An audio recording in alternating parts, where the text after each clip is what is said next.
মাসে আমরা রোজা রাখি। আমি আপনাদের কাছে প্রশ্ন রেখে আলোচনা শুরু করতে চাই। রমজান মাসে যে আল্লাহ তাআলা রোজা ফরজ করেছেন, এটা কেন ফরজ করেছেন, উদ্দেশ্য কি? আমরা যারা আছি সামনে উপস্থিত, আমরা কে বলতে পারবো? আমরা বেশিরভাগ মানুষ সারা জীবন রমজান মাসে রোজা রাখি। অনেকে আছেন বয়স এখন 40, 50, 60 বছর পর্যন্ত হয়ে গেছে, প্রতি বছরই মাশাআল্লাহ রোজা রাখেন। রোজা কেন রাখেন সেই উদ্দেশ্যই জানেন না।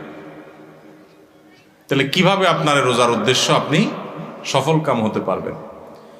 আপনি কেন রোজা রাখেন সেটাই যদি না জানেন, তো এই রোজা আপনার কি কাজে আসবে?